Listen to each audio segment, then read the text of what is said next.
Welcome back to Ad America TV. Hi, I'm Maya Trainer, one of the e-guides at Ad America, and we welcome our audience joining us online. We truly hope that you are doing well and staying safe amidst this outbreak. Anyway, for those of you who are first-timers here, hi, welcome to Ad America TV for the first time. Ad America is the U.S. Embassy's American Center. Our mission is to provide a space for young generations of Indonesia to learn more about the United States. We have temporarily moved to a solely digital platform so you can enjoy our program from the comfort of your own home and help flatten the curve of COVID-19. Don't forget to leave your questions in the comment box below, and our panelists will answer them later in the seminar. And for our friends here who are joining us through Zoom, there are a couple of features that you can use to actively participate in the seminar. You can use the raise hand section to ask your questions with your video on, or you can also use the chat box section whenever you wanted to say hi to the other participant and also the panelists as well. But please keep in mind to use these features wisely, all right? Cool. Now, today we will be discussing about a century of women's empowerment, past, present, and future. But as per usual, before we begin, we are going to have a social media quiz. You ready? Okay, here we go. The question is it true or false that Representative Ilhan Omar is the first woman of color to represent the state of Minnesota? I will repeat the question one more time. Listen carefully. Is it true or false that Representative Ilhan Omar is the first woman of color to represent the state of Minnesota? You can participate in this quiz through our social media comment section, and stay tuned till the end of this program to find out if you get the answers right. Now, one more thing before we begin, please don't hesitate to take a selfie, capture this moment, and share through your social media, and let everyone know that you are having a great time with us here in Ad America. And feel free to tag us on Instagram at ATAmerica. Now, please welcome our moderator for today, Siti Oktrina Malika, President of Indonesia Mengglobal.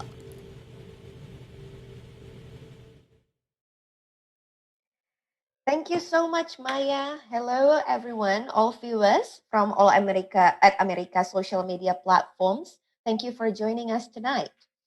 I'm so thrilled to moderate the discussion with the prominent speakers that we have today.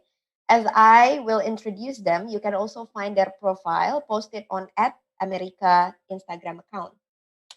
So the first speaker we have today is Professor Beth Bailey, who is a Foundation Distinguished Professor at the University of Kansas, where she directs the Center for Military War Society Studies.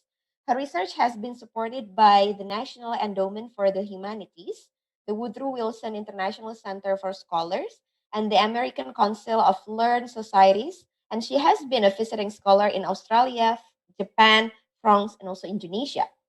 She is the member of the Society of American Historians, as well as the American Historical Association and the Organization of American Historians. Hello, Professor Beth. Welcome. Thank you. It's wonderful to be here. Thank you. And then the second speaker that we have tonight is Mbak Susie Sudharman. Mbak Susie is a permanent lecturer at the International Relations Department of Universitas Indonesia. She received a PhD in U.S. Foreign Policy Studies at Northwestern University, United States, and a doctorate from Universitas Indonesia. She is the director of the American Studies Center, and since 2004, she has been the member of the Board of Advisor of the United States Indonesia Society, USINDO, Washington, D.C., the Board of Advisors of the Indonesian Institute of Advanced International Studies Foundation, and the Board of Advisors of the Melting Pot Community. Hello, Mbak Susie. Hi, Riri. Hi. All right, viewers, as you know, our topic today is the 100th anniversary of the 19th Amendment, which gives women in the United States the right to vote. They're very, very important. And today in the discussion, we will look closer to a century of women's empowerment, whether it's the past key takeaways, the present situation, as well as the future. On August 1920, after decades, so it's not short time of struggle, it's decades of struggle, organizing, protests, advocacy, the 19th Amendment finally was adopted. And it reads this way: the rights of U.S. citizens to vote shall not be denied or breached by the United States or by any states on the account of sex. And this year, we come to a very, very important milestone where we can both reflect on the key takeaways from the movement then and where we are going forward. Again, I'm very excited to have Beth and Mbak Susie here. And I'm sure we have viewers from Indonesia and the US currently.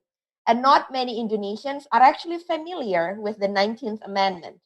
So let's just start with a brief overview, okay, on the women's suffrage history in the US, so we can set the context of our discussion today. And Beth, let me start with you. Why don't you provide us a bit of history lesson?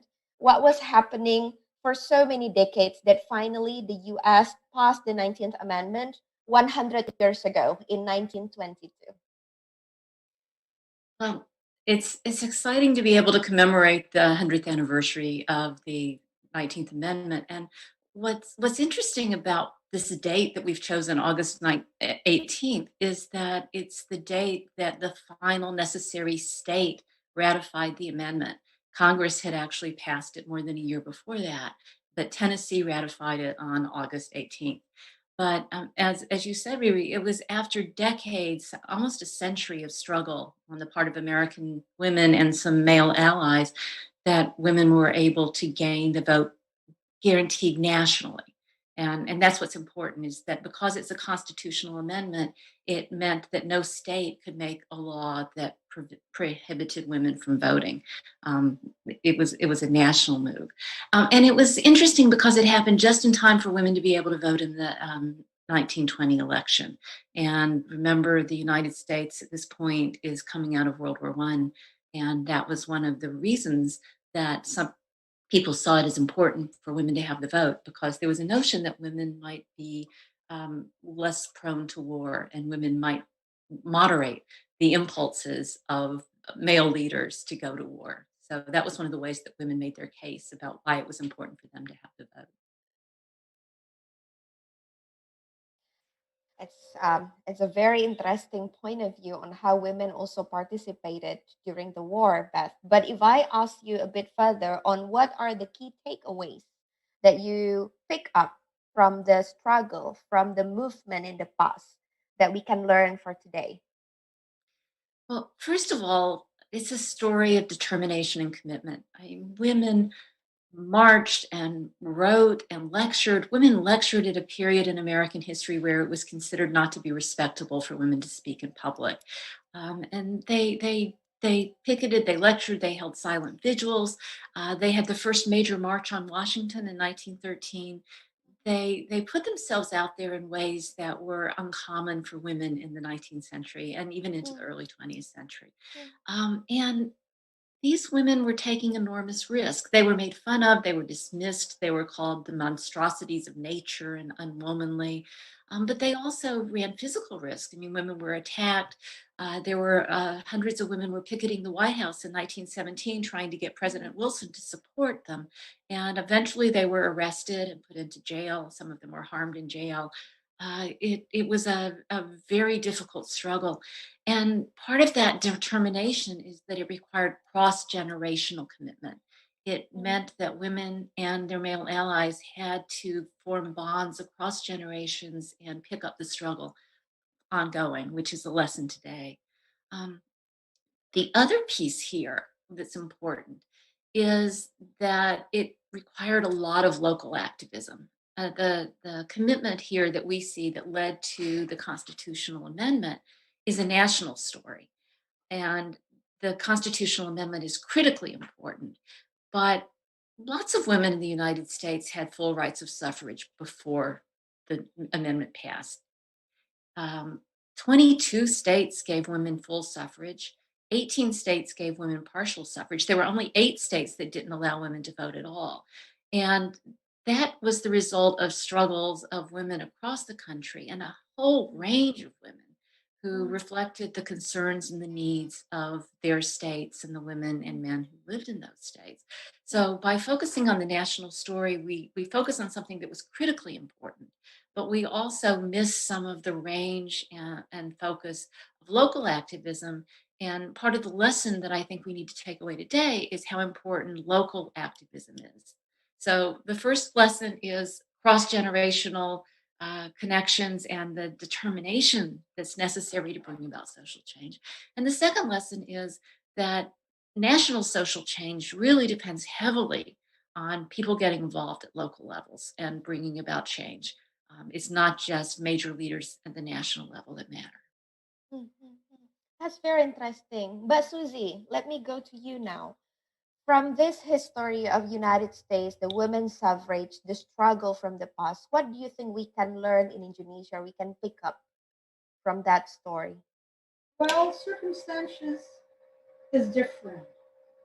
First, we have a very good position for women in Indonesia based on storytelling about Kartini and all that. But slowly, step by step, our trajectory of history is different because of the influence of religion. And religion has become the most conservative factors for women to be able to overcome whatever hurdles they may face.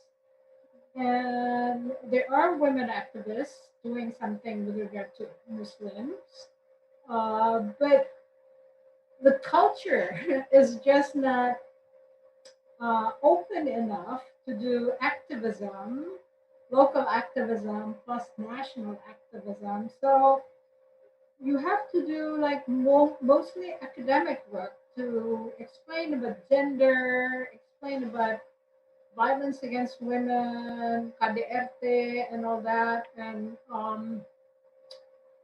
I don't see if we're not going to be able to instill rule of law in this country. I think the determinants of religion is becoming a higher priority for some families. So we need to get close to families, explain to them that this is important because, like a friend of mine who did a research in the Desa Desa with organization of women, mostly are afraid of what their husband would say. So even though there are channels of doing things, they would relegate final decisions to the husband. But something evolved in a sense during this democratization period is that usually women want to run for office, but usually after the husband, then the wife becomes bupati. Okay, husband was bupati before, then the wife becomes bupati, or the daughter, or something else. So it's more of a continuity of power uh, for the family rather than seeing it as a way to say yes, women has a role and women will be important for the future. We don't have events like World War to sort of push women to go get involved in politics or get involved in making weapons like Rita the Riveter. We don't have situations like that. So, especially with transnational religion, which became rife after September 11, no, not September 11, after the Iranian Revolution, uh, you can sense that step by step it's becoming harder.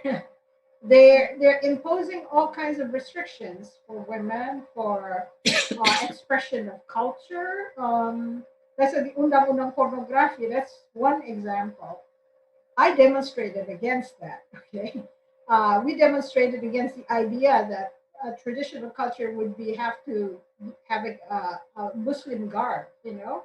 But we lost because there's not enough push. We demonstrated from Monas to Ha'i and then constant demonstration afterwards in different cities.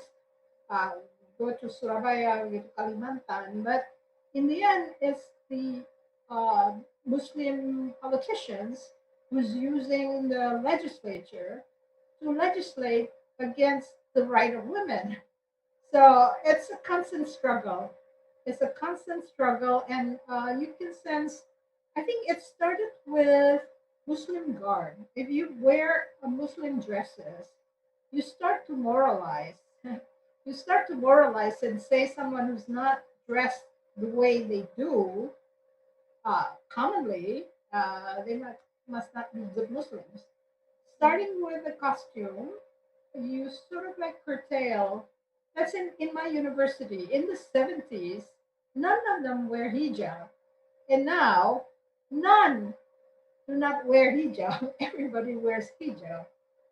The 70s changed into the 80s, and the 80s becoming more and more entrenched. And I'm kind of antsy, but hopefully, with the coming resumption of economic welfare, that this kind of threat diminishes. But unless people empower other women, they're not used to advocating their rights. They're not even aware of what their rights are. And this is quite worrisome because, yes, we are a Muslim society, but we're not Middle East. We're Asians. People wear their hijab, colorful hijab. They drive motorcycles, they drive cars, which is not allowed in the Middle East. But we're kind of different. But still, the mores, the rules that are kind of like step by step infringing upon our life, and in the end, it's it's not good if we don't act. We need to have younger folks, maybe the millennials, understanding that this is what their future would be unless they do something about distributing ideas on human rights and the rights of women in general. Thank you, Mbak Susie. So if I connect this with Beth, Beth mentioned about the cross cultural, about the multiracial movement that made the 1920 um, during the 1920, the 19th Amendment was passed. So it's the collective effort of people from different ages, people from different racial backgrounds, people from different color. So how in the United States it is also very diverse, Beth, but how come in 1920 or even before that for decades they can be together, collaborate, and push this agenda forward to the Senate? Well, that picks up on what Susie was saying about the different pressures in different places. Mhm. And while in the United States, certainly religion has been an issue in terms of the ways in which some of the US religions see the proper position of women, Hmm. our bigger struggle is over race. Hmm. And so while the 19th Amendment gave all women the right to vote and said that no state may abridge or deny that right, that's not what happened. Many women were denied the right to vote based on their race or their ethnicity. And so, just as Black men were turned away from the polls, so were Black women. States were not allowed to legally forbid them, but they implemented various kinds of techniques like poll taxes.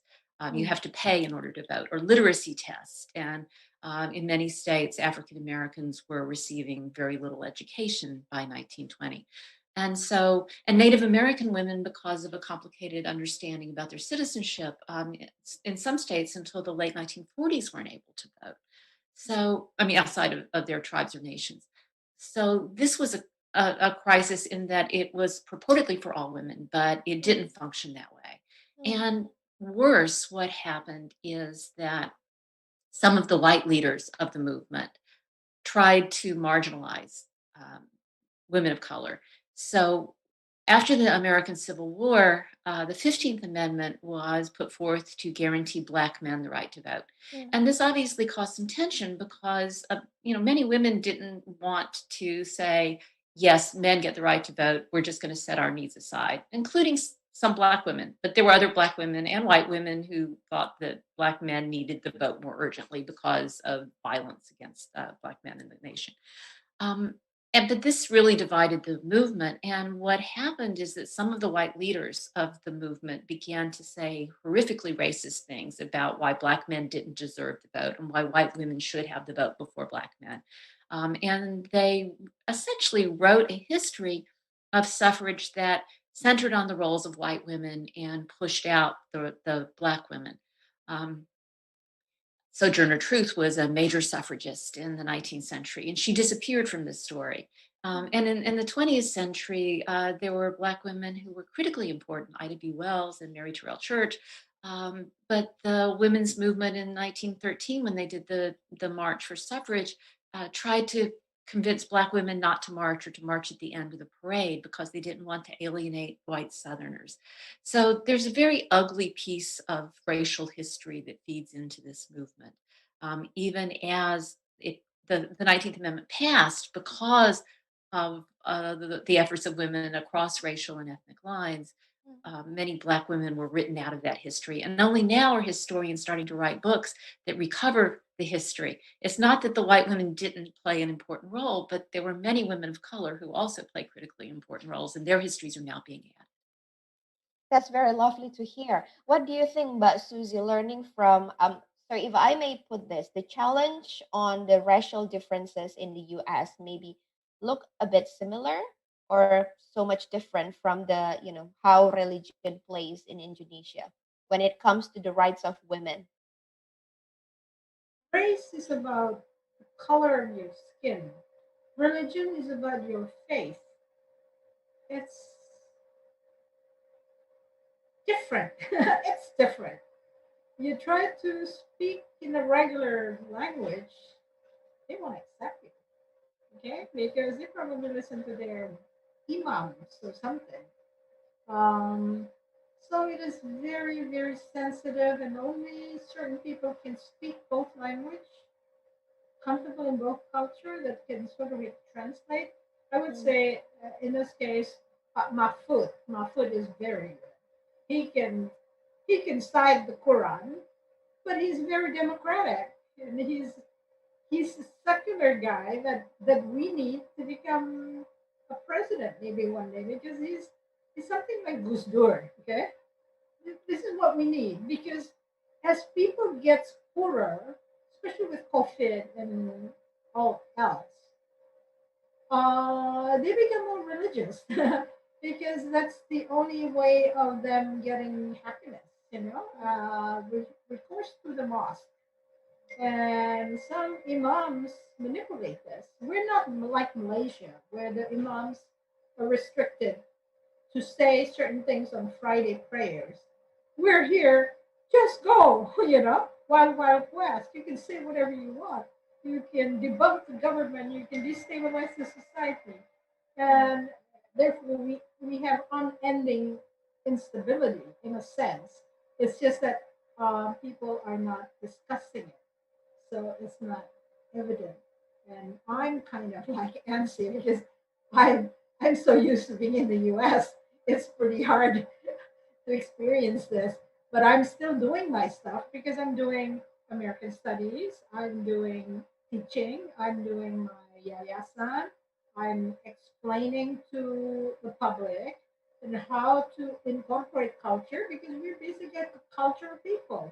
Culture people are not basically not religious because they need to express themselves in varieties of creativity like painting or dancing or all kinds of stuff.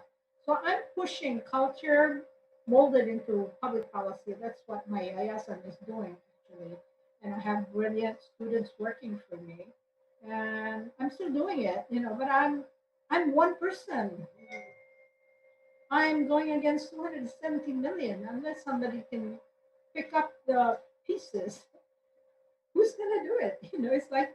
It's almost impossible. But I'm hoping, I'm positive thinking, so I'm still doing things. Yes. Thank you so much, Basuzi. Like you are sharing very open with your frustration. I think we share the same frustration now, but also I your also I also push Gerakan Melek Politik, which is young millennials, yeah, to shape their ideas. yeah. So that's the positivity that I'm talking about. That we need to be frustrated, but we still need to be positive in a way and constructive and trying to find ways on how to change the situation. It's very great. I just throw one questions about what we can learn from the past, and then we have evolved into so many interesting topics. But now, if I want to pull to the present time, Beth, of course, this is a milestone still. Even though you mentioned that since 1920 that all women can vote, but still in practice that not everyone based on their race or ethnicity can No, exercise. that's not true now. Mhm. That's not true Yeah. now. That's not true now, but it's a process, right? So Yes. even after 1920, it's not end there, right? Women not immediately after August 1920 can enjoy their right to vote fully, right? So I think that 100 years later, like this year, 2020, this is something that we need to celebrate. 1 years, we should be feeling that this is great. This is a happy moment. This is a milestone, right? So, how do you see the women's position in the United States today after 100 years? You know, I'm a historian, so I'm going to go back and give you a history. Get it? Excuse me. So, what's fascinating is that even when women attained the guarantee that they were going to be able to vote, and despite the restrictions that kept many women from being able to exercise the franchise, not all women embraced this act. I'm thinking about what Susie's saying. Just because somebody has a right doesn't mean that they choose to enforce it and to use it. So women, the notion was that women should be able to allowed to vote because they had a women's perspective and an understanding, a maternal understanding. They were more pacifist, etc. What happened initially is that women didn't vote in very large numbers, and there was no difference in the outcome. They tended to vote the way their husband voted, if they voted at all. And it wasn't until 1964 that women started to vote in numbers larger than men. And now at least 10 million more women than men vote in the country every year. And what's also happened is that women aren't voting the same way that men are voting. So there's a rising gender gap. Um, Women vote in one direction, Democrat, and men vote in another direction, Republican. And it started in 1980 when the American political parties began to diversify and fragment more. And the Democrats were taking positions that were more akin to what women wanted. Um, the gender gap in 2000 was 12 points. They're predicting it might be 19 to 23 points in this election, the gap between the way women vote and men vote. This is a major party realignment in the United States. This is massive. So the impact of women being able to vote is huge. The other piece of it is women serving in elected office, from nothing essentially to not where it should be. Women make up about a quarter of the US Congress, but in 1970, 71, it was, I think, 7 out of the 435 members. Um, Women are, I think, 9 of the US governors, and a lot of the most important mayors in the country are women. The mayors of Atlanta and Washington, D.C. These are really striking, accomplished women. All of them are African American, and they're taking national positions these days, especially as we're concerned about the ways in which cities are coping with COVID, and with the racial uprisings that we're seeing. So women are highly visible. I mean, obviously, I have to say, in terms of politics, and this is my personal opinion, but the sadness of what happened in 2016 when Hillary Clinton was defeated, despite her enormous competency, and I put a lot of that down to sexism. Not simply sexism in 2016, although, I do know of men who just weren't comfortable with voting for a woman, but the way that she was treated throughout her career when she insisted on being a professional woman and a visible woman. And back when she said that she could have stayed home and baked cookies and had teas, but instead she chose to, act as a professional. She was just attacked and pilloried in the press and through religion steadily. So by the time she was running for president, she had such a record of negative approaches that it made it much harder for her to be elected, despite her competency and despite what I see as an incredible record for somebody running for president in terms of her experience. Mm. So today, women are stepping into the spotlight. Women are running for office, but there's still obstacles. Yeah, we have more women now being visible, but not enough. We need more, right? And again, I have to say, all women don't have the same perspectives. I mean, it's not that all women agree on everything. So there's certainly women elected to office who take radically different positions about Mm. what they want in the world. It's not that all women are the same, and if we just have all women in office, suddenly there'll be no more war, and everybody will have the health care they need. But we do tend a bit more in that direction, right? There are And many fewer women elected to office who are Republicans in Congress. yeah, I can see that. Yeah, which is yeah, but it's still good to have women representative, like no matter what, where they Exactly. come from and what they think and what they color. I think that we need to have this fighting chance and like to showcase what we have and what we can do. So, but Susie, reflecting on the same issues, how do you see the women's position in Indonesia today? Their freedom, let's say, in universities, in walks of life, but you can sense there's more urgings for you to sort of like translate yourself into like religious acceptance, the logic of appropriateness. If you say something that's against their religiosity, you may get into friction. So that's I find that very difficult because then how do I translate myself, to something that's acceptable by my colleague, for instance, or would my colleague look at me as somewhat outlier, dangerous? Okay, maybe shouldn't be promoted or shouldn't be listened to.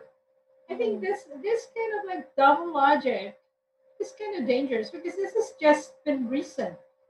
Because the new order was so authoritarian, when its demise came, we have complete chaos, and that's when they come in using social media to mobilize people. So you have Indonesians being an ISIS warrior in Syria, burning their passport and all that, or you have ISIS coming in into Sulawesi and all that. We're in a different world. How do we overcome this? I think the hardest part is for me to translate myself to be in a position of my colleague who are more religious. How do I make this go through her head?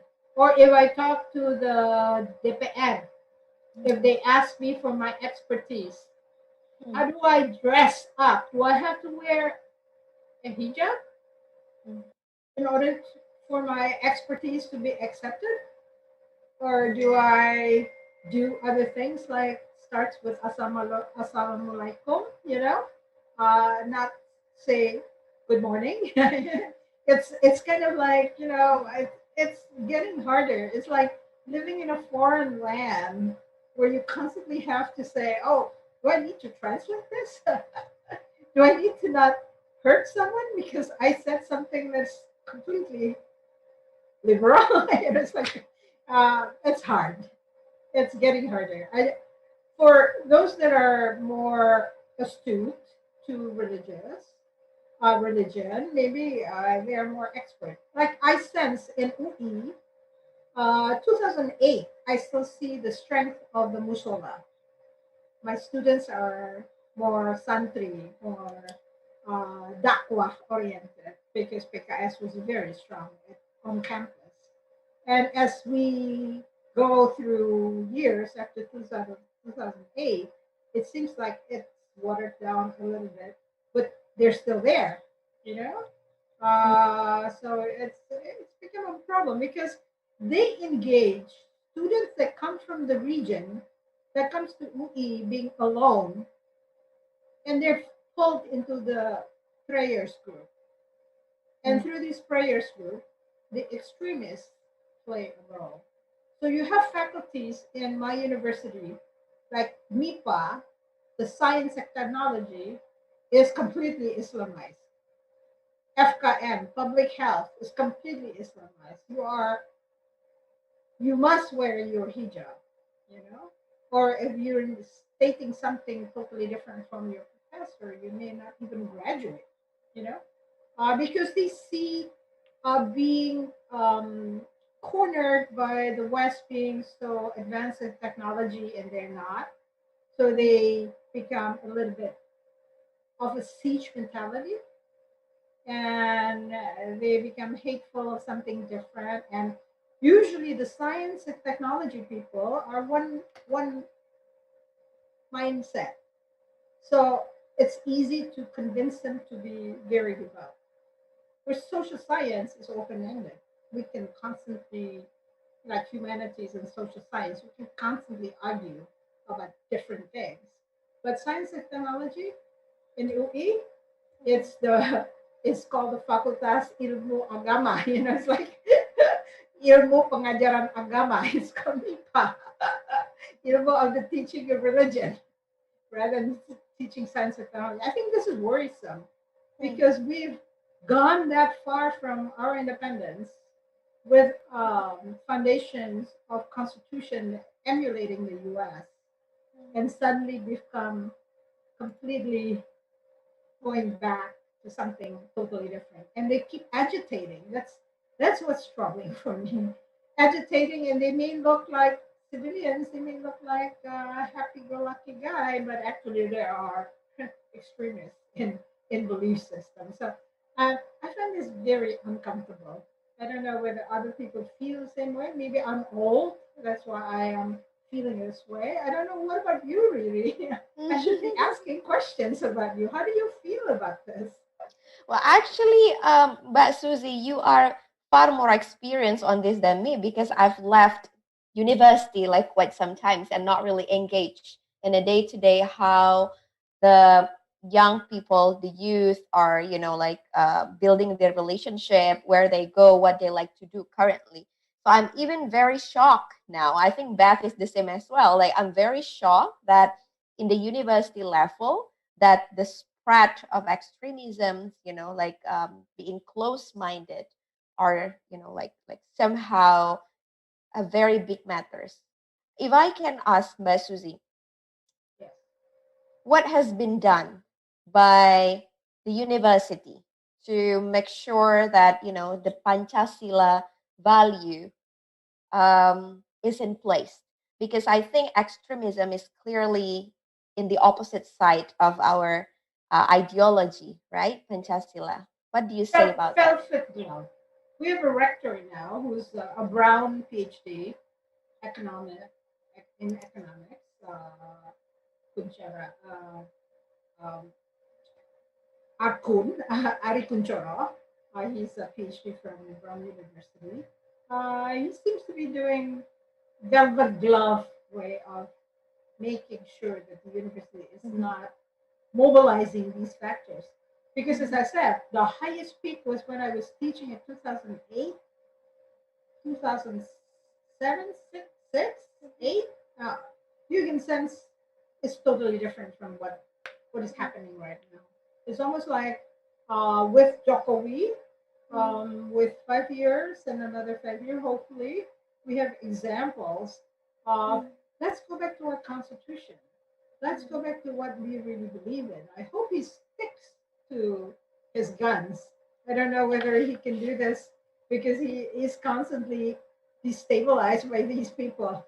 I'm worried over my country, and I'm ready to pack my bag and go back to the U.S. No, no, no, I no. don't want to go back. I'm You're agitating. I'm mobilizing. I'm demonstrating. I'm demonstrating since anti-pornography. Can you imagine? We went to Surabaya.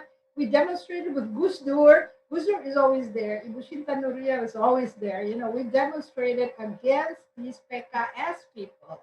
And it would be truthful to say PKS is I am. Yeah, Ikhwan Muslimin funded by Turkey and Qatar. Okay, and they've got lots of money, and we don't have any money. So that's our problem. Okay. So, but Susie, like we often say, is that university, both of you are teaching in university, Beth as well. We often say that university is like the laboratory of the country, basically.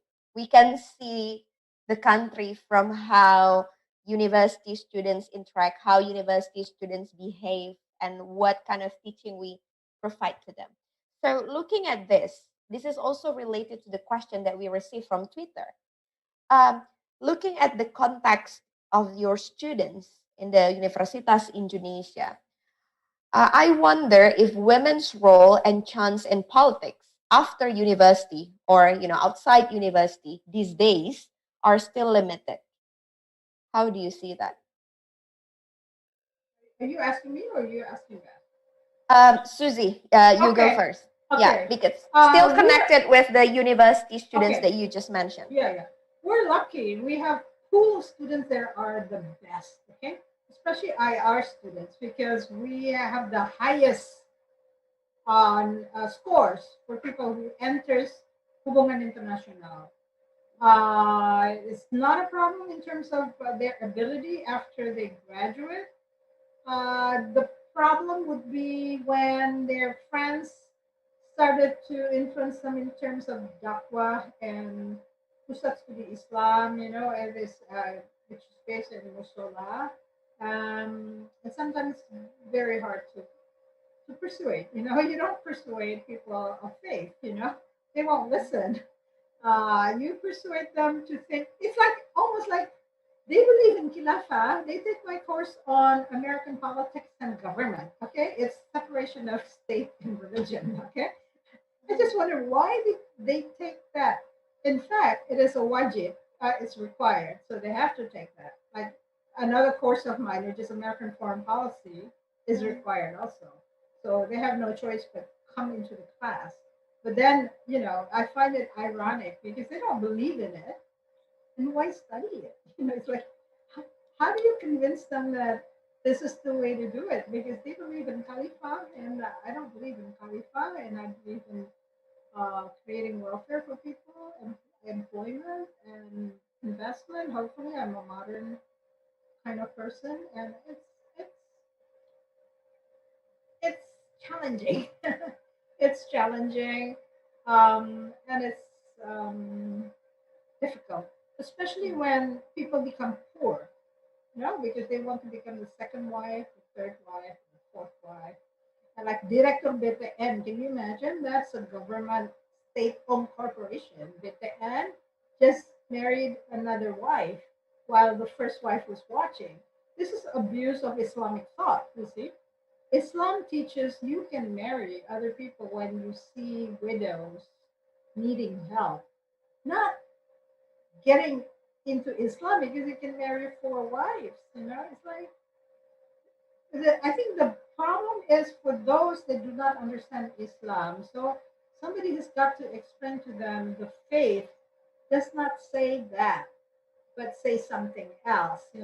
I cannot do it, but somebody else ought to. But usually, because they're absorbed in the large mass, then the question would be, are you going to be converted by them? Or are you going to convert them? It's very difficult because when you deal with faith, it's not easy. It's not But easy. what do you think on the women's chances to enter politics? Chances of entering politics, you have to be with a political party. And political party usually needs money, cash. You don't have any money, you cannot be a candidate.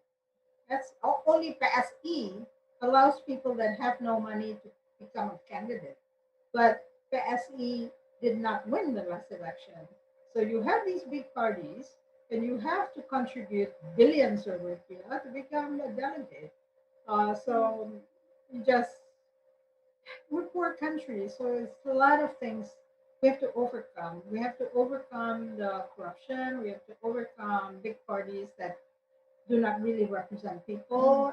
We have to overcome public policy that's good for the people, and that's there's so many problems. But I'm just concentrating on my foundation. I'm just concentrating on the youth, that I'm associating myself with. Um, I'm concentrating on teaching some of the good stuff that they may have to follow because if we are unstable, people won't come to invest. This is basic logic, okay? If they keep praying on the streets and demonstrating, they pray in mosque, okay? They do not pray on streets. This is so annoying for me, but for other people, maybe this is considered good. It's a different world that I refuse to understand. I refuse because it doesn't make any sense. Okay. I hope Indonesia can overcome this once we have investment coming. We have American investment coming to Central Java. They're coming from China. They're investing in Indonesia. Hopefully, that will create jobs and make Javanese, the good old Javanese and Javanese, moderate Muslim, become employed. And at least you can save Java Tengah and Java Timur, Central Java and East Java, because the American investment is going into the industrial park in Central Java. So we must welcome these investment because we're so poor. We need jobs. Otherwise, my students come out graduating with honors, but they don't have work. a lot of people are leaving Indonesia because they can't understand the country. So this is our biggest problem. I think we need to solve it as a nation. I'm not good at persuading. Maybe other people can persuade with the language that is appropriate. You know what I mean? I'm too West. What do you think, Beth? How do you see the women's role and chances in the US politics these days? There are a growing number of women who are running for office. Starting in 2016, a lot of women said, "Okay, I can do this. I'm going to take this action." And everywhere from council members and the school board and local elections, all the way Mm, up to Congress and national mm, elections, and many of them are having success. One of the complications in the United States, and I'm going back to what Susie's saying about universities, mm, is it's cross generational, and so we're all standing on the shoulders of those who fought before us. mm, But there's also the danger of seeming to be lecturing young people about what they mm, don't understand and mm, why they need to understand what we've done and what the dangers are. mm, And many younger women have different perspectives on what's important. I, as a university professor, worry sometimes that they do need to know more of the history because they don't understand how things have been in the past and what some of mm, the dangers continue to exist. When I was a teenager, my father died, and my mother was not able to have credit. She wasn't able to have a credit card because women were not allowed to get credit in their own names. And I'm not young, but it wasn't that long ago. Women weren't allowed to serve on juries. And so, if you're supposed to be tried by a jury of your peers, but all your peers are male, and it's a trial, perhaps even about rape or some kind of sexual assault, mm, this is not a jury of your peers. No matter how conscientious the men may be, I'm not suggesting that men are bad, but w- so it's a complicated thing to do to try to educate young women about what what struggles were fought in the past and how much has been accomplished and how much women and male allies have been able to do without seeming like we're lecturing them about how they're supposed to approach the world. And mm, in some of the recent elections and some of the recent conversations, there was a great deal of tension between some of the more senior figures in women's liberation, Gloria mm, Steinem, et cetera, who were rejected by young women who said, You're condescending to us. You're lecturing us. This is our movement. This is our world now. We're the ones who have to carry it forward."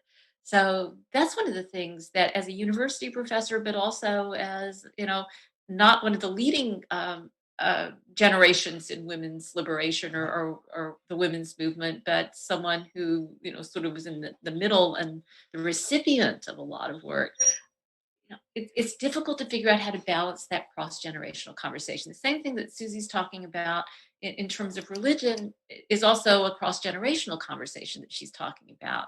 And while our concerns here are often different, that cross-generational conversation is still an issue because speaking for myself, I want to encourage women to move forward and to take the opportunities that are there and to remake the world.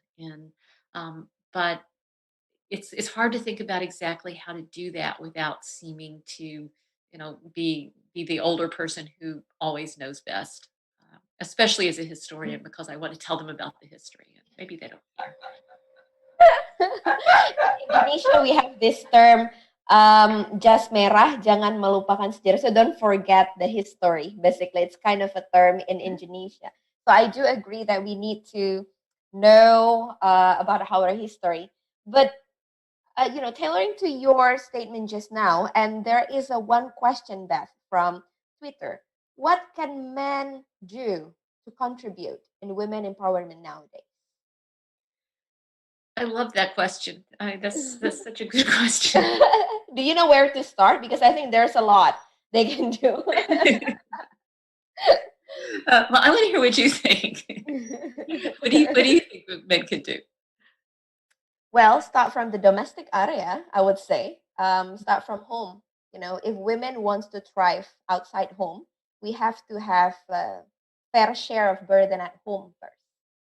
Who's doing what, when, and how, and then only then we can thrive. So for me, like the philosophy for me is stay single or get married to someone who really support you. So, or without these two options, I don't think that women can thrive. So you better single to thrive or find someone who really support you in a way. So that's the basic thing that men can do in my perspective. But of course, when we divided that into more complex setting, like in politics, in social, in religion, in economics, there are a lot of things can be done. What do you think, Beth? Well, I agree.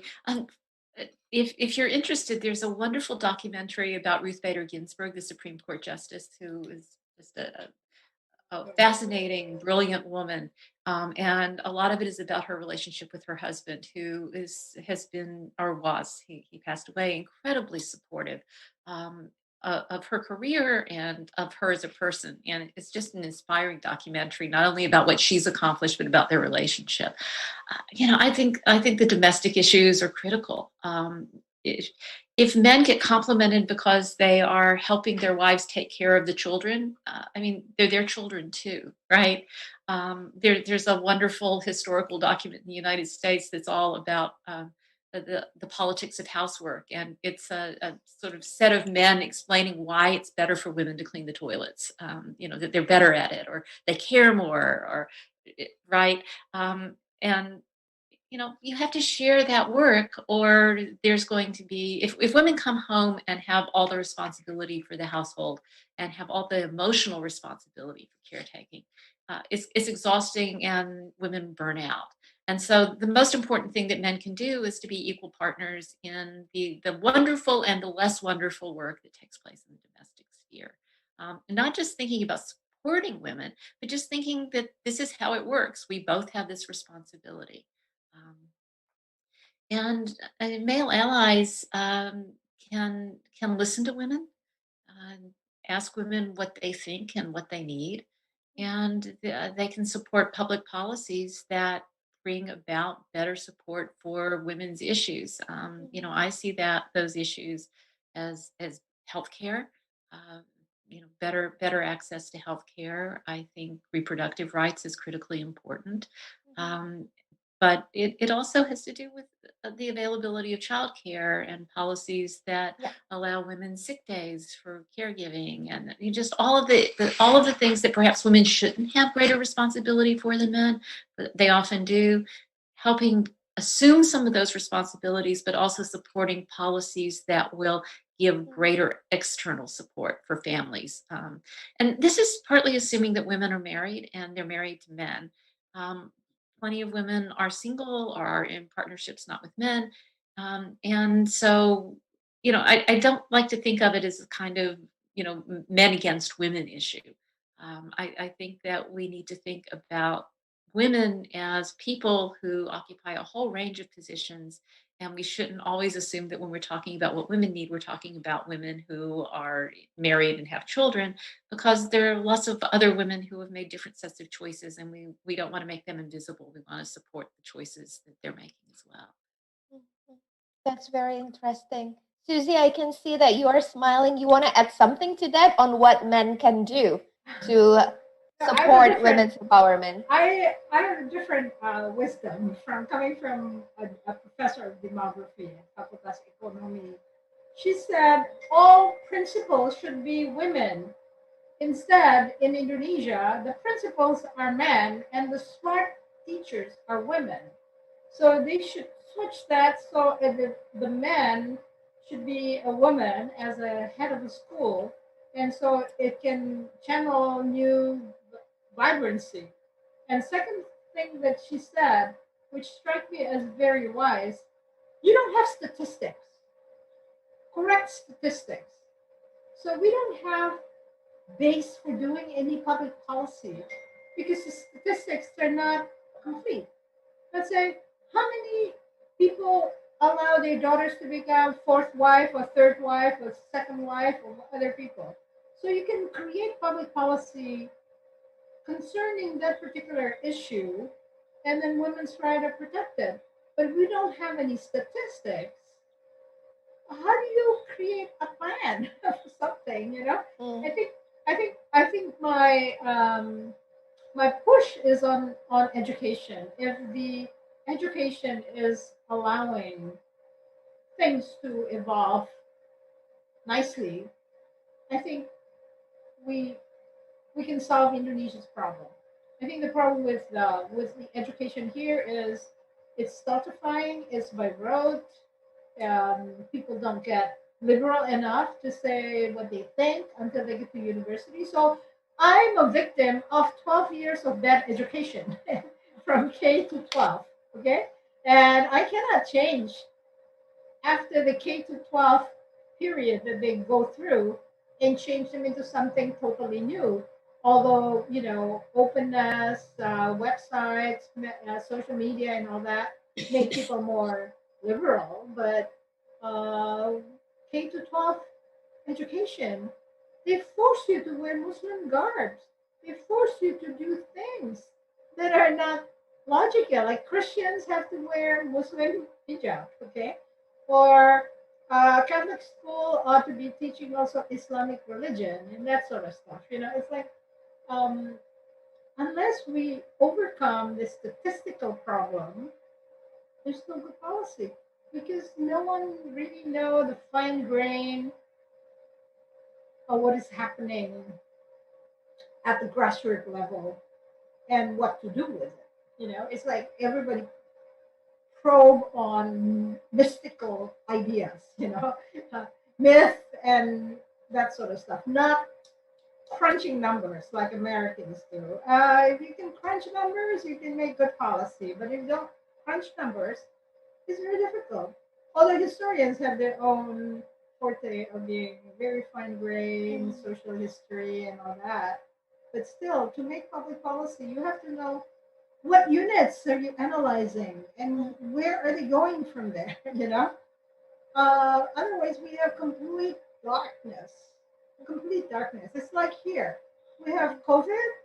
Social scientists are not contributing, because they're being isolated in a sense, and you have to deal with people's behavior. Why they don't wear masks? Why do they not respect distance, social distancing, and all that?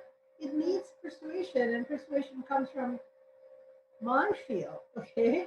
Not hard sciences. Doctors can do stuff, but to change people's behavior, you need someone who understands how to manipulate, how to social engineer your populace, Otherwise, I'm very agree on the education and information. I think education is very critical now that people need to be educated. They need to get informed. They need to have the right data. It should be evidence based because not sure if you read this book, but I love this book. The things we see when we slow down, written by a monk. So it's basically says that the world is we create our own world with our mind. So we cannot live in the reality that we are not aware. So I think if there are people who are still, like undermining women, not giving women a chance to fight, not giving a woman a seat on the table, it's because they live in that reality.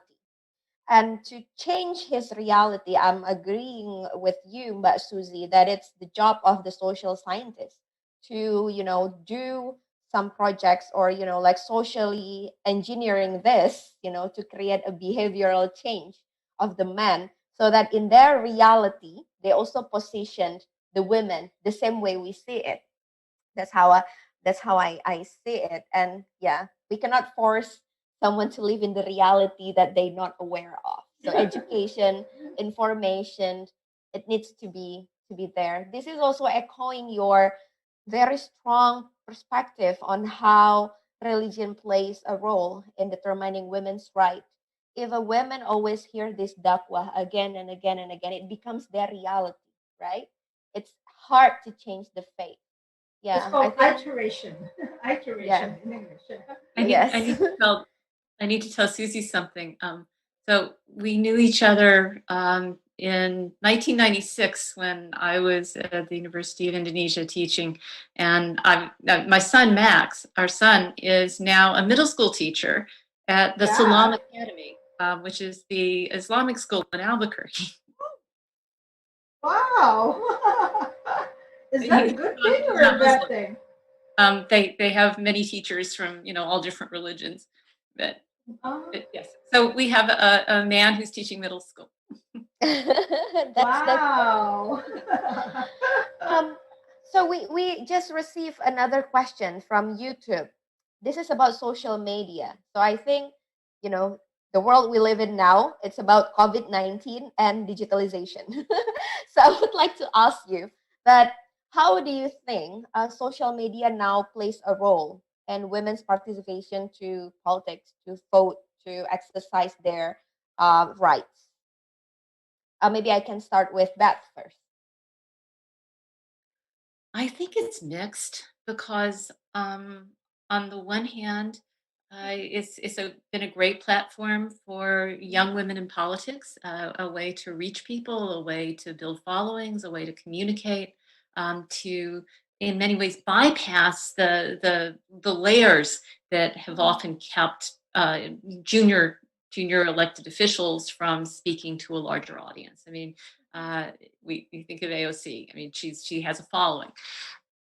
It's also been a problem because there has been so much nastiness in social media directed at women that I think many women, and I'll include myself at times, hesitate to put themselves out publicly because they are just unwilling, unless they care very much about something, to deal with the avalanche of nastiness that's going to come, and the sexist language, threats. I mean, women who speak publicly um, will get social media threats of rape and of murder and nasty comments on their experiences and their appearances and such. So on the one hand, it's a wonderful platform that women can use to reach an audience and to advance their understandings and perspectives in politics.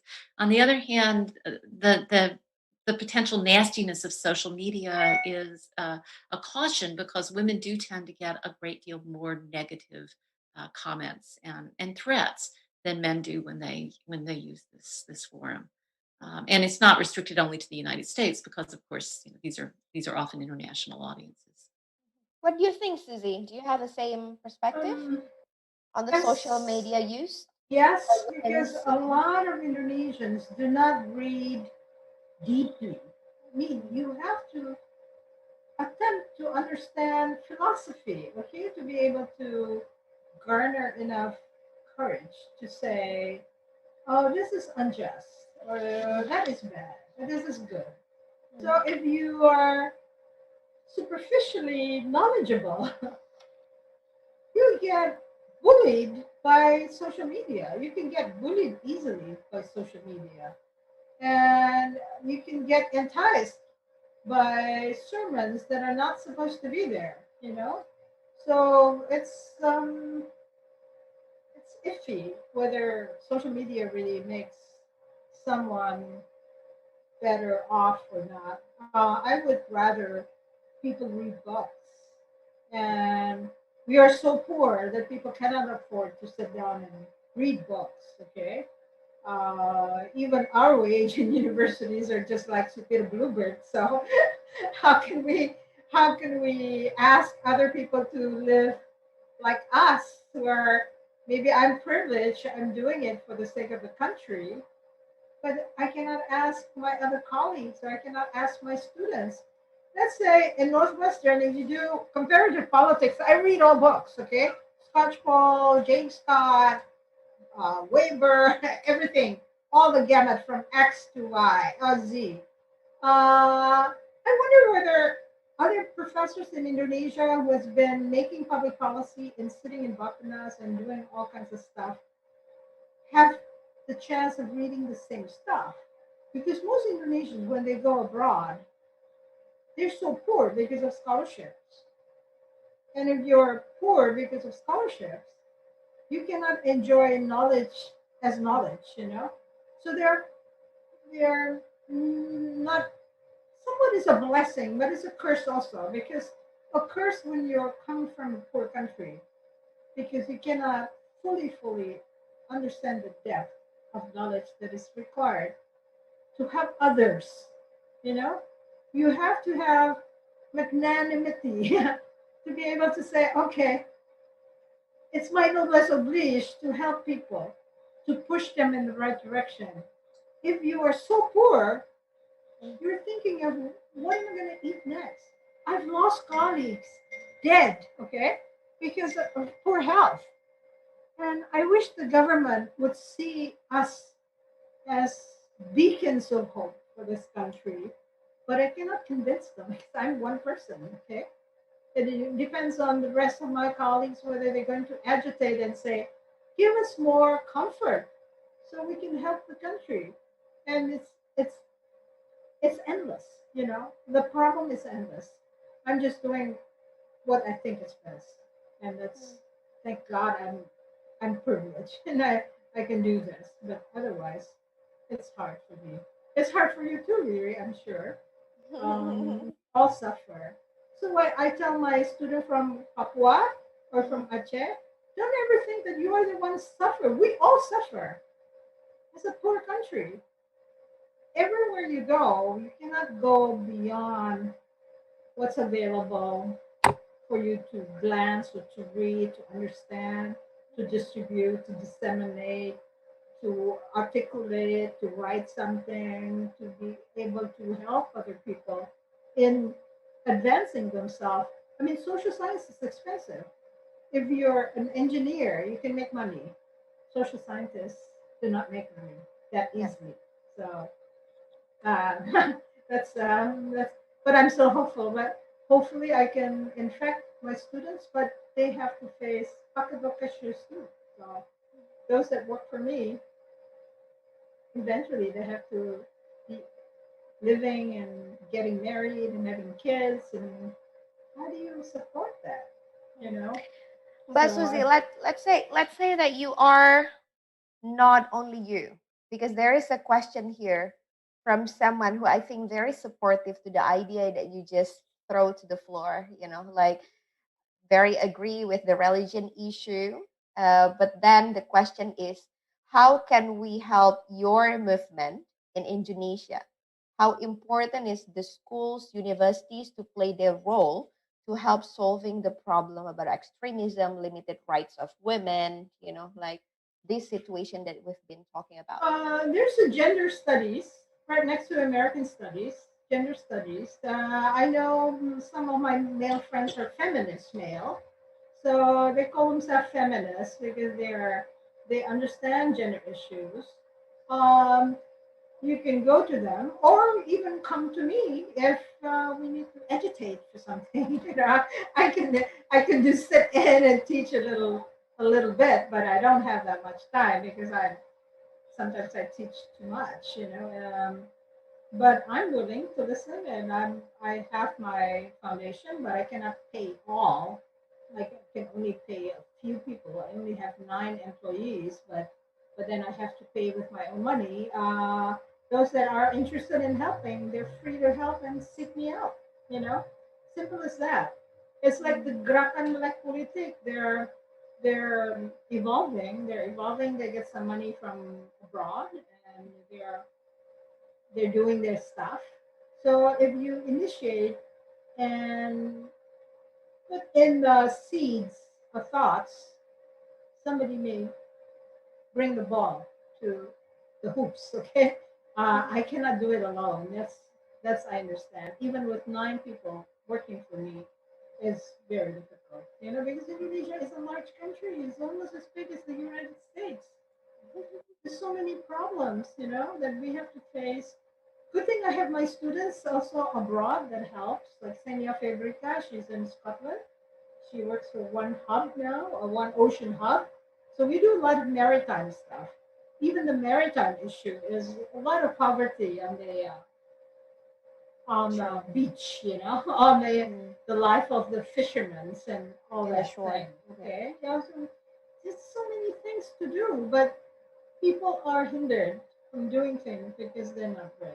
They're not having enough financial. So seek me out if you want to help without me having to pay because I cannot afford to pay more employee than 9 people. Yes. Okay, that's a lot of money. Yeah. I myself also run a nonprofit organization called Indonesia Mengglobal, and we have 36 volunteers now, 100% volunteers, unpaid. So yeah, I know it's not easy to get someone to do the work, but when you find the right person to do the work, then they will be willing to do a lot of things without even getting paid. Really, So really, you can teach me. You can come to my house. Now that we don't have an office, my office is just locked down because they have COVID. So come to my house. Email me, okay? Sure, I'm very happy to do so. Teach me how to get volunteers, because Indonesia seems to be so far away from volunteering. They're also in need of funding, so it's very hard. Yeah. That's very interesting, but it's a different topic, Mbak Susie. We can Yeah, discuss I that know, outside I this. know, I know. Just kidding. Okay, we have. Just quickly, let me just say, it's a topic that ties to the changing women's experience because in the United States, at least, various organizations were highly dependent on women as volunteers when women tended not to have jobs outside the home. They volunteered at the children's schools and at their, churches or synagogues or mosques, and they Yeah. volunteered in all sorts of social realms. And as women now have paid employment, then they have much less time to volunteer. And so that totally shifted what these organizations could count on in terms of women's volunteer labor. And so many of these women were incredibly, competent and accomplished, and they did miracles. But that's no longer the case because Yeah. women, by and large, are working outside the home. So women having more opportunities fundamentally changed what these organizations could count on in terms of volunteers. Yeah, that's interesting, huh? How women's participation at paid work reduced the opportunity of volunteerism in a way. And But if they volunteer, they understand their rights. yeah. And they understand that they need to help other people. You Yeah. know. You know what, Mbak Susie and Beth, when people ask me that what they can do for this country, I always say that get out from Jakarta. Because in Jakarta, you won't see a lot of problem. You will only see these fancy buildings and all maybe like urban poverty. But if you go out from Jakarta, you see, like in Majene, in Kalimantan, in Nusa Tenggara, there are so many poverty that women cannot read. Even if they can read, they don't understand the context. So, like functionally illiteracy, it's still a problem of education in Indonesia. But yeah, so that's the present situation. We have 10 minutes left. I have one ultimate questions that maybe you can answer, which will also be the closing statement of yours. It is about our hope, our expectation for the women's rights empowerment in the future. So, what do you think more can be done to overcome the challenges? What are your expectations of the future for women? Maybe I start with Mbak Susie first. Oh, that's difficult. Because first you have to peel the religion off. The future would be if we can open mindset of people so that they're not judgmental towards people who are not speaking in the same language. I think this kind of like opening up mind can come from YouTube or from education or from classrooms, but we really need to open up minds because, like it or not, once they are touched by information, they are completely a changed person. Not automatically, but somewhere along the line, they remembered someone has said something that's totally different from what they believe in.